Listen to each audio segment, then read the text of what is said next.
Over the past 4 years, I've been involved in extensive litigation with the state and federal governments in an effort to get some pre-disaster mitigation assistance under certain federal and state statutes that pertain to disasters and disaster mitigation, and even more importantly, pre-disaster relocation.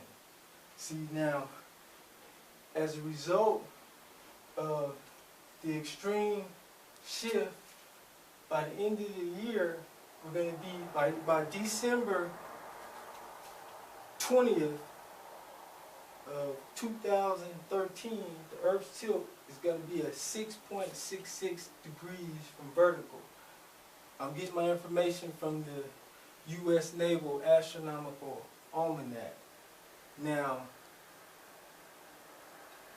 they usually print and publish the books and then put them in the library for 2 years in advance. So, for example, in 2009, I had access to the 2011 edition of the Astronomical Almanac, so I knew that our tilt was going to be at 12 degrees in 2009, according to the United States Navy.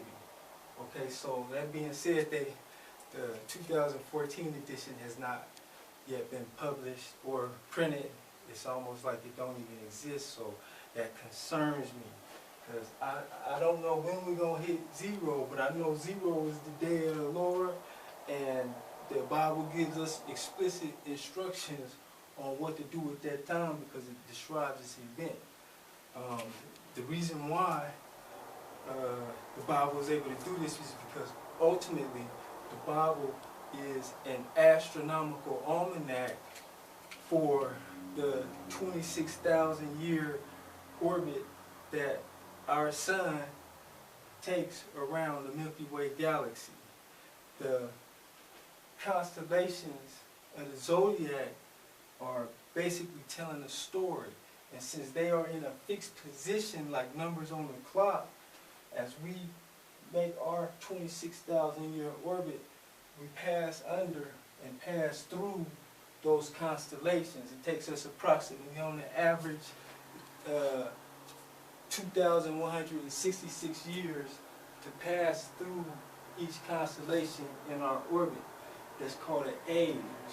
So as we pass through the Virgo constellation, the Virgo constellation, by the way, is the largest.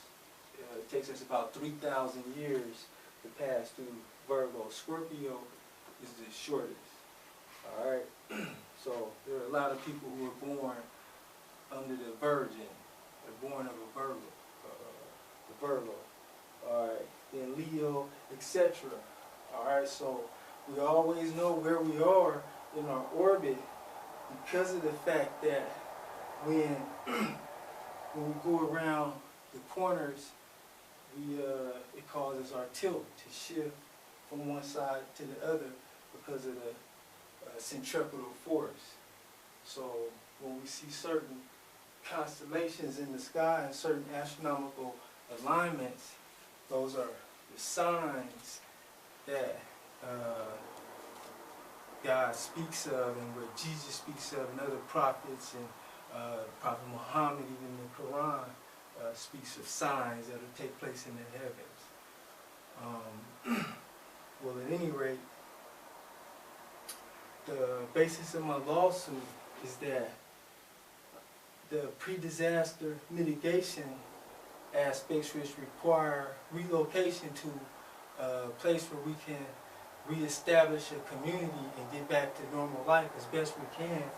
Now, understand there are, in the Cave of the Winds in Colorado Springs, that goes from Colorado Springs all the way down to Teotihuacan, Mexico. So it goes all the way from Colorado Springs down to the middle of Mexico, and it's a cavern as big as a football stadium the whole way through. So we can have deluxe accommodations constructed where we could kick up our heels in the hot tub and play station with the kids all day and eat bananas and grapes.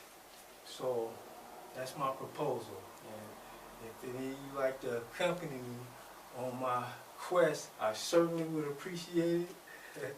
So here's my evidence and my testimony, and I guarantee you that whoever believes me will not perish. But when there's a new heaven, when the earth is pointing in a due direction, spinning in an opposite way, and the oceans are shifted and the continents done shifted, and there's a new earth, and he'll be alright and have everlasting life.